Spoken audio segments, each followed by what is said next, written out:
नमस्कार प्रिय विद्यार्थियों, मैं राजेश सोनी आप सभी का पुनः सोनी मैथ्स क्लासेस में हार्दिक स्वागत करता हूं। लास्ट लेक्चर में अपन ने एक्सरसाइज फर्स्ट से रिलेटेड जो 1.1 से रिलेटेड जो थ्योरी थी वह डिस्कस की थी। वहां पर सबसे इम्पोर्टेंट चीज थी जो थी कि आप जब संयुक्त फलन ज्ञात करते हैं तो वहां पर प्रांत और परिसर का विशेष ध्यान रखना होता है।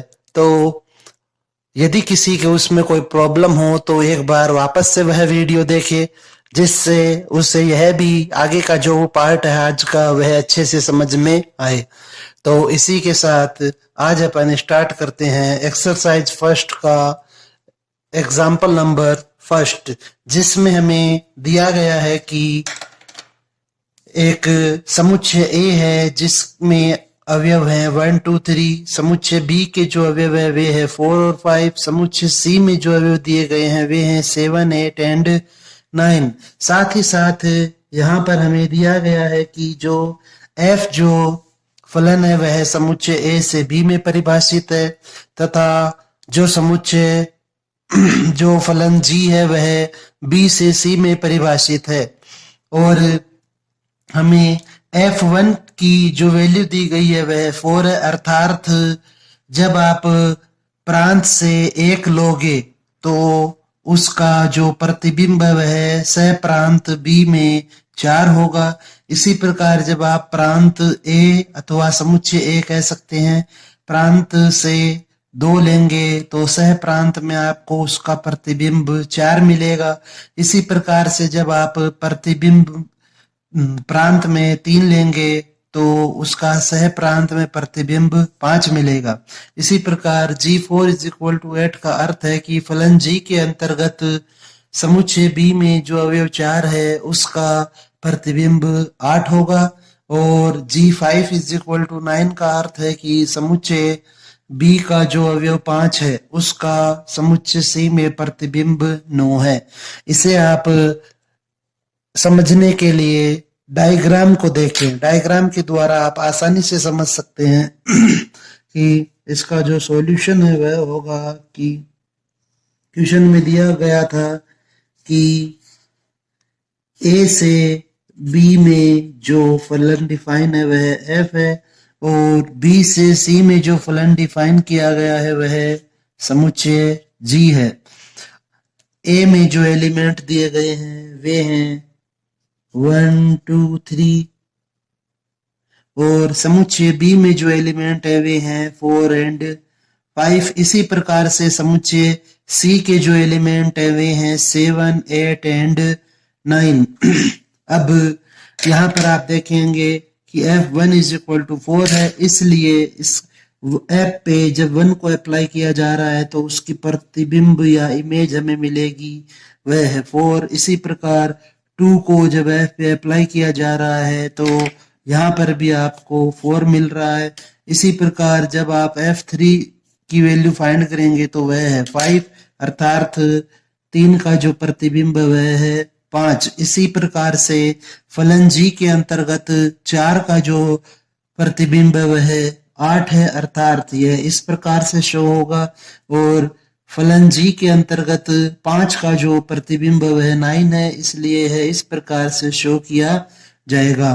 तो अब उपरोक्त चित्र के आधार पर अपन एक ऐसा फलन बनाएं जो समुच्चय A के अवयवों का C में प्रतिबिंब व्यक्त करे, तो वह फलन होगा G of F। यह अपन ने लास्ट लेक्चर में भी डिस्कस किया था और आप वापस से देखें कि यहाँ पर जो GOF बन रहा है वह इस प्रकार है कि सबसे पहले आपको जो लास्ट फलन दिया हुआ होता है इस डायग्राम में वह लिखना होता है, तो आपने लिखा G और इसके बाद में आपने लिखा F। तो इस प्रकार से यह फलन बना GOF।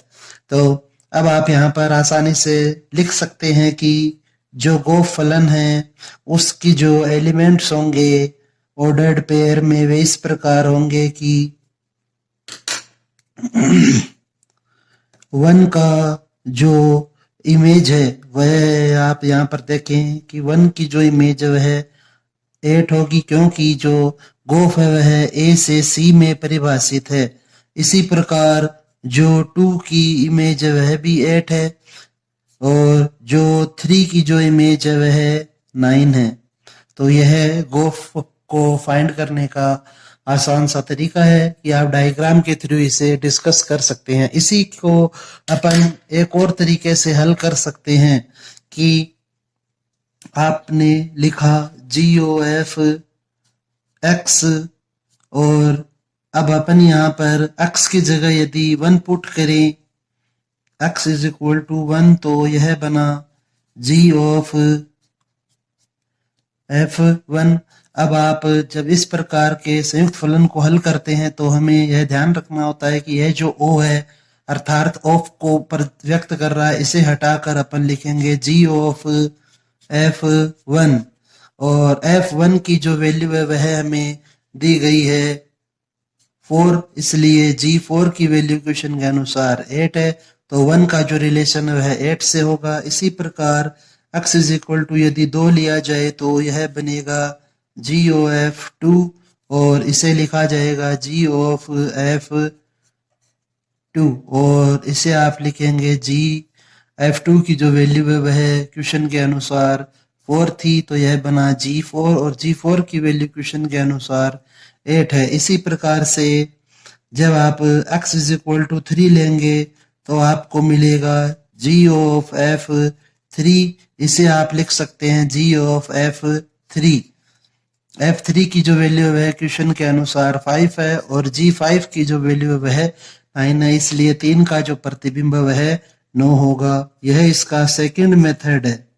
सेकंड कोई सा भी आप लिख सकते हैं जो आपको लिखना है। अतः गोफ x इज इक्वल टू 1 का जो रिलेशन है वह 8 से है, 2 का रिलेशन है वह भी 8 से है और 3 का जो रिलेशन है वह 9 से है। तो यह इस प्रकार से गोफ की वैल्यू होंगी। इसके बाद अपन अब देखते हैं एग्जाम्पल नंबर सेकंड। तो यहाँ पर आपको f जो फलन है वह और जो g जो फलन है वह दिया गया है और वैल्यू फाइंड करनी है गोफ एवं फोक की। तो लास्ट लेक्चर के अनुसार GOF और FOG यहाँ पर दोनों ही ज्ञात किए जा सकते हैं, क्योंकि f का प्रांत और सह प्रांत बराबर है और g का प्रांत और सह प्रांत भी समान है। तो यदि f और g के यदि f व g के प्रांत और सह प्रांत समान हो तो आप FOG व GOF दोनों ज्ञात कर सकते हैं। इसलिए आपको यह देखना होगा जब भी आप क्वेश्चन सोल्व करें कि भाई यहाँ पर जो प्रांत और सह प्रांत है वे बराबर हैं अथवा नहीं है। यदि बराबर है तो आपको फिर कंडीशन की चेक करने की आवश्यकता नहीं होगी। अब आप देखिए यहाँ पर कि हमें फाइंड करना है GOF, तो इस पे अपन कोई एक वैल्यू अप्लाई करेंगे। अब आप देखें कि जो O है उसे हटाकर अपन इसके आगे जो वैल्यू दी गई होती है उसे एक बड़े कोष्टक में लिखते हैं। तो आपने लिखा GOF Fx की जो वैल्यू है वह क्वेश्चन के अनुसार है sin x। अब हमें वैल्यू चाहिए GOF sin x की। तो अब यहाँ पर विद्यार्थियों के कंफ्यूजन रहता है कि भाई इसकी वैल्यू किस प्रकार से फाइंड करें। तो आपको यहाँ पर यह देखना होता है कि यहाँ कौन सा फलन है। तो यहाँ पर आपको g दिया गया है, इसलिए कोष्ठक के अंदर जो भी वैल्यू दी गई है वह आप gx में, इस कोष्ठक में जो भी दिया गया है कोष्ठक के अंदर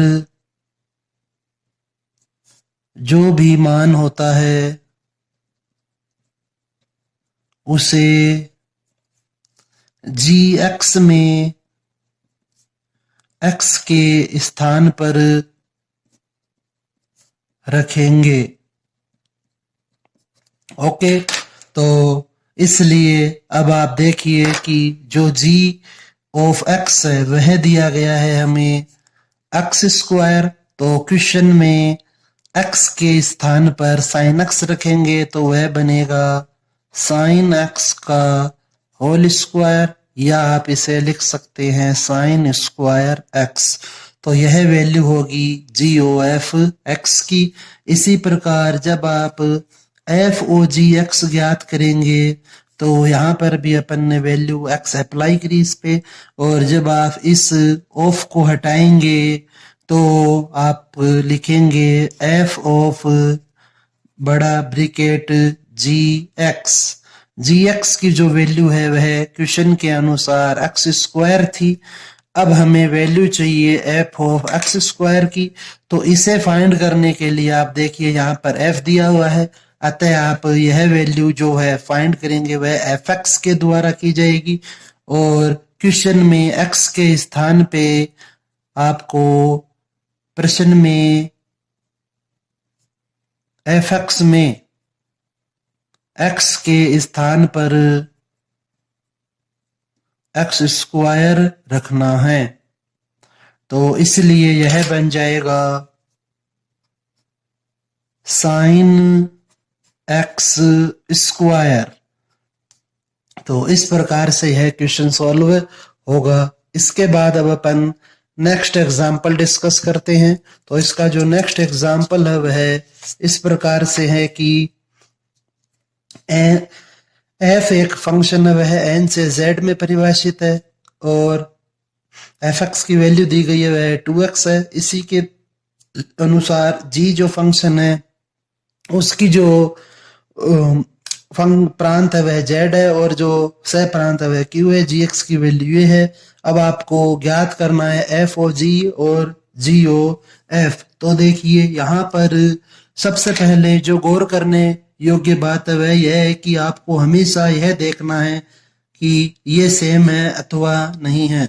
तो यहाँ पर ये दोनों डिफरेंट है, इसलिए आपको पहले चेक करना ही पड़ेगा कि अपन एफ ओ जी और जी ओ एफ को ज्ञात कर सकते हैं अथवा नहीं। तो लिखिए यहाँ पर कि चूंकि एफ व जी के प्रांत व सह प्रांत अलग अलग है, इसलिए एफ ओ जी व जी ओ एफ ज्ञात कर सकते हैं अथवा नहीं, इसकी जांच होगी। तो जांच करने के लिए आपको लास्ट लेक्चर में बताया गया था कि यदि अपन ले एफ ओ जी को तो आपको चेक करना होगा कि जो जी का परिसर है वह या तो उप समुच्चय होना चाहिए एफ के प्रांत का या फिर उसके बराबर होना चाहिए। तो क्वेश्चन के अनुसार जी का जो परिसर है वह क्यू है और एफ का जो प्रांत है वह एन है। एफ का जो प्रांत है वह एन है। फर्स्ट वैल्यू हमेशा प्रांत को व्यक्त करती है और सेकंड वैल्यू सह प्रांत को। प्रांत सह प्रांत। तो अब आप यहां पर देखेंगे कि Q है वह न तो इसका सबसेट होता है और न ही Q है वह n के इक्वल होता है। तो दोनों ही जो कंडीशन है वे यहाँ पर गलत हो रही है, इसलिए आप एफ ओ जी ज्ञात नहीं कर सकते। नेक्स्ट अब अपन जांच करते हैं जीओ एफ के लिए। जीओ एफ के लिए तो इसके लिए आपको चेक करना होगा कि जो एफ का परिसर है वह या तो जी का प्रांत का उपसमुच्चय होना चाहिए या जी के प्रांत के बराबर होना चाहिए। तो जो एफ का परिसर है वह परिसर आपको मालूम है कि भाई परिसर है वह हमेशा सह प्रांत से लिया जाता है, इसलिए परिसर वह यहाँ पर z है और g का जो प्रांत है, g का जो प्रांत है वह bz है, तो z बराबर z, इसलिए गोफ ज्ञात किया जा सकता है, इसलिए गोफ ज्ञात किया जा सकता है। तो अब आप यहाँ पर गोफ की वैल्यू फाइंड करेंगे, तो अब आप लिखेंगे अतः G O F X is equal to G capital कोष्टक एफ एक्स की जो वैल्यू है वह दी गई है हमें, एफ एक्स की जो वैल्यू है वह है 2x। अब आपको वैल्यू चाहिए g ऑफ 2x की, तो चूंकि यहाँ पर g दिया हुआ है इसलिए वैल्यू मिलेगी हमें gx से, तो क्वेश्चन में x के स्थान पर 2x रखेंगे, तो यह बन जाएगा 2x प्लस 1/2। बाकी सब कुछ सेम रहता है, कुछ भी चेंज नहीं होता है, आपको केवल x का मान रखना होता है, तो केवल x चेंज होता है, आप ऐसे समझ सकते हैं। इसके बाद अब अपन नेक्स्ट एग्जाम्पल डिस्कस करते हैं, एग्जाम्पल नंबर 4, जो आपको यहाँ पर दिख रहा होगा कि f है वो r से r में डिफाइन है, g भी r से r में डिफाइन है, f है वह r से r में डिफाइन है और g भी r से r में डिफाइन है, अतः अपन GOF और FOG दोनों ज्ञात कर सकते हैं। सबसे पहली चीज आपको यही देखनी होती है, इंपॉर्टेंट है। अब आप देखिए कि वैल्यूज फाइंड करते हैं अपन, तो इसका जो सॉल्यूशन है वह होगा कि फर्स्ट अपन ले लेते हैं GOF की वैल्यू फाइंड करनी है हमें, तो आप इसे लिखेंगे G कैपिटल कोष्टक fx। अब G बड़ा कोष्टक fx की जो वैल्यू दी गई है वह है x³। हमें वैल्यू चाहिए g ऑफ x³ की, चूंकि यहाँ पर g दिया गया है इसलिए इसकी वैल्यू मिलेगी gx के द्वारा, तो gx में x के स्थान पर x³ रखेंगे तो यह बन जाएगा 3x³ माइनस 1। आपने जो x³ है यह gx में x के स्थान पर रखा है, तो यह बन गया 3x³ माइनस 1। इसके बाद में नेक्स्ट जो अपन को वैल्यू फाइंड करनी है वह है FOG ऑफ x की, तो इसे अपन लिखेंगे f बड़ा कोष्टक gx, इसे अब आप लिखेंगे f gx की जो वैल्यू है वह है 3x माइनस 1। अब हमें वैल्यू फाइंड करनी है f ऑफ 3x माइनस 1 की, तो चूंकि यहाँ पर f दिया गया है इसलिए यह जो वैल्यू है यह fx में x के स्थान पर रखेंगे। तो सरल करते हैं इसको आगे, तो यह बन जाएगा 3x माइनस 1 का होल क्यूब, क्योंकि जब आप x की जगह पे यह वैल्यू पुट करेंगे तो इस वैल्यू का भी क्यूब होगा और कुछ चेंज होता नहीं है, केवल x ही चेंज होता है। अब आप देख सकते हैं कि जो इक्वेशन 1 और 2 है वे दोनों के अनुसार GOF और FOG है वे बराबर नहीं है। इसके बाद अब अपन डिस्कस करते हैं नेक्स्ट एग्जाम्पल नंबर 5, तो वह आपको दिया गया है यहाँ पर कि f है वह r से r में परिभाषित है और g जो फंक्शन है वह भी r से r में डिफाइन है, तो आप FOG और GOF दोनों ज्ञात कर सकते हैं।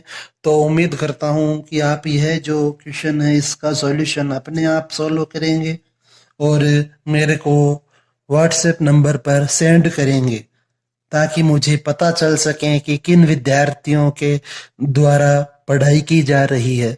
मैं इसका इंतजार करूंगा, यह आपको स्वयं हल करना है। नेक्स्ट एग्जाम्पल है 6, इम्पोर्टेंट एग्जाम्पल है आपका, तो इसको आप देखिए कि यहाँ पे आपको दिया गया है कि निम्न 3 फलनों के लिए सहचार्य गुण धर्म की जांच कीजिए।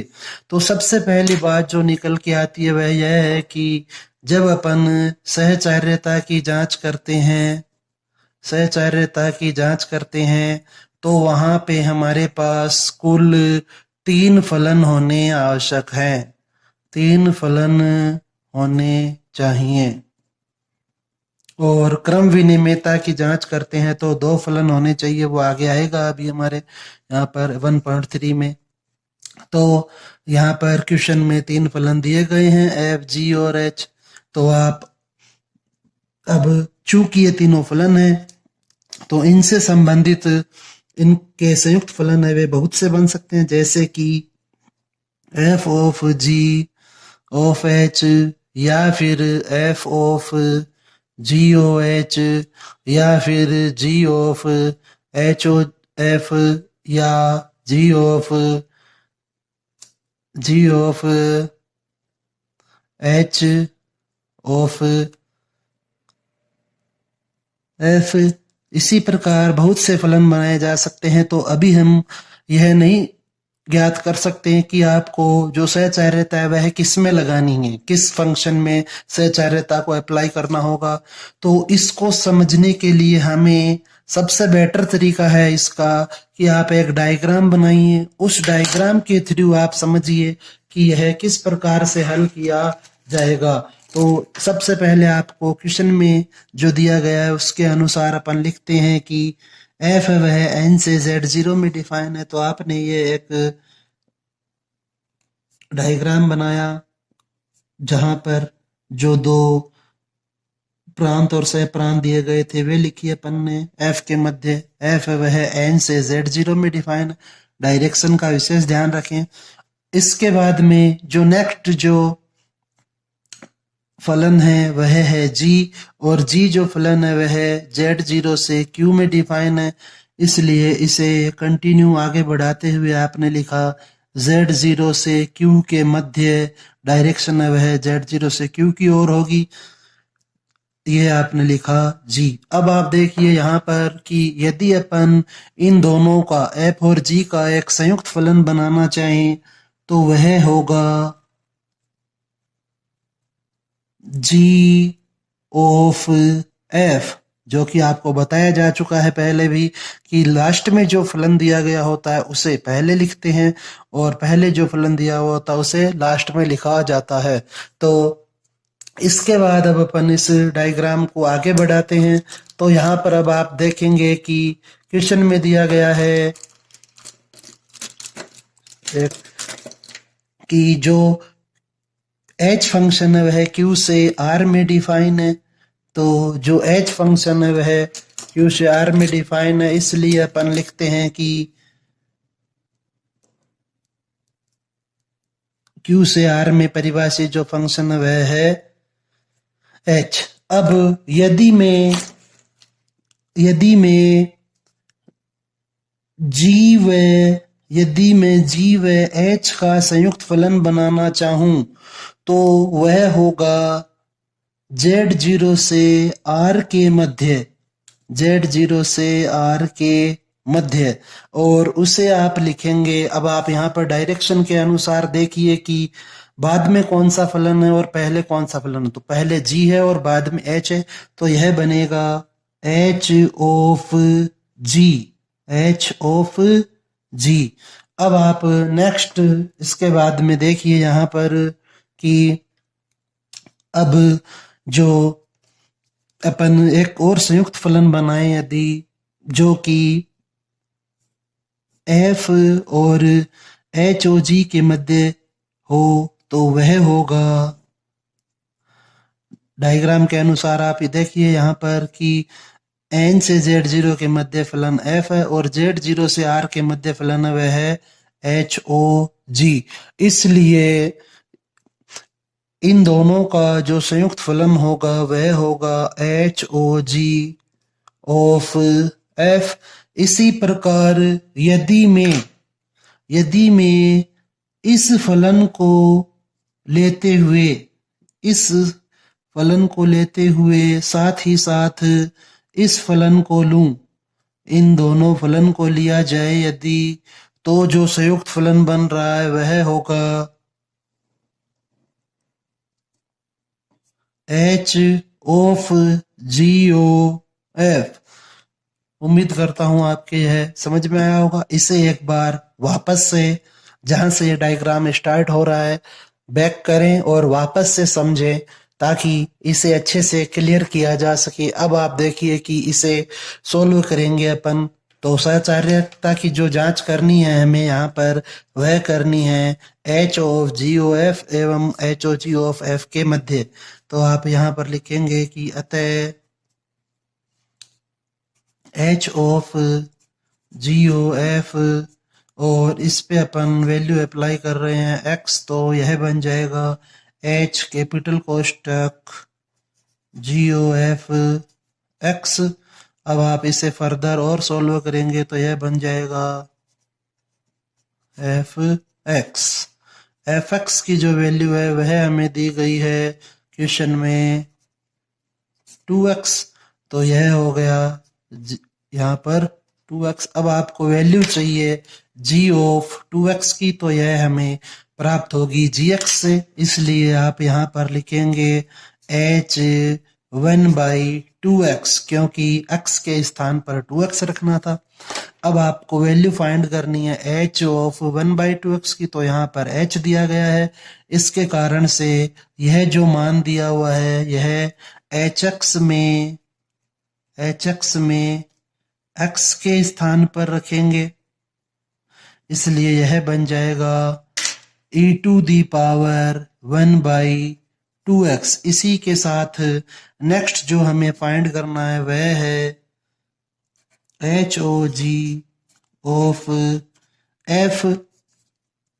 इस पे अपन एक वैल्यू अप्लाई कर देते हैं x, तो अब आप यहाँ पर देखिए कि यह बन जाएगा H O G of F X, और इसे जब आप और फर्दर सॉल्व करेंगे तो यह बन जाएगा H O g h x f x की जो वैल्यू है वह है 2x। अब आपको एच ओ जी जो संयुक्त फलन है उस पर 2x को अप्लाई करना है, इसलिए यह बनेगा H of G of 2x।